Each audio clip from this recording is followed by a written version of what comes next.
for decades, almost for the whole 100 years it's been around. And this gentleman, Willoughby Dayton Miller, was the first guy that talked about the focal infection theory. He was a brilliant dentist, physician. He actually studied with Professor Koch, who was one of the early early microbiologists, along with Louis Pasteur. And this guy is so brilliant, he was the first to describe plaque on teeth as a bacterial source. And he was the first to talk about how infections around teeth could have effects in the rest of our body.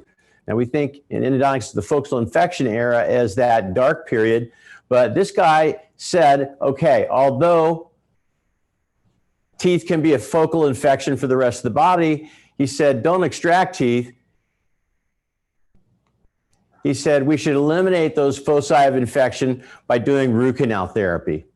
Unfortunately, that message got changed. He was a brilliant guy.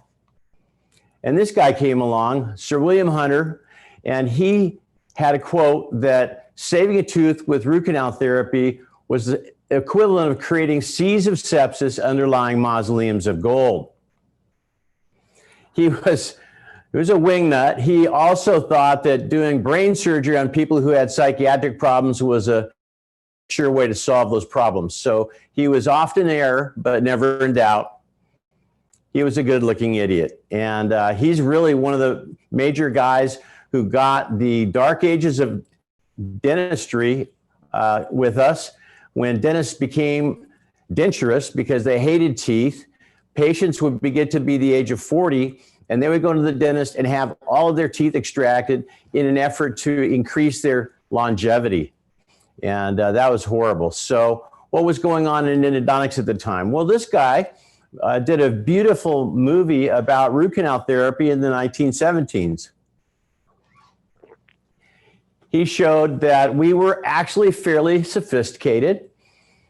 He cleaned and filled an apical delta system and then distal buccal root of an upper molar that he treated on this in this movie. And we were creating tapered shapes. We were using sodium hypochlorite effectively. We were doing three-dimensional obturation.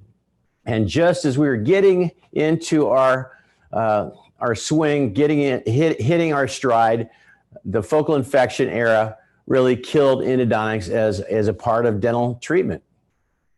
Now, Walter Hess, we think of him as the patron saint of endodontic anatomy because he, more than anybody else, illuminated how complicated root canal systems can be. But back in 1925, in this era of focal infection, when people were saying we can't kill all the bacteria in a root canal system, this really wasn't good news. So we think as the saint of endodontic anatomy, but in 1925, he was kind of the bearer of bad news. He was like, yeah, they could be foci of infection and they're super complicated. Many people did research. Weston Price did a fair bit of it. He was a great guy, poorly directed. He didn't understand about immunology. His research to prove that teeth should be extracted to save patients' health, he took failing endodontically treated teeth that were extracted. He implanted them under the skin of rabbits and then waited for 30 days or longer. And you'll never believe what happened. The rabbit got sick and died. And so they related that to problems in our patients' bodies because they didn't understand about cell-mediated immunity.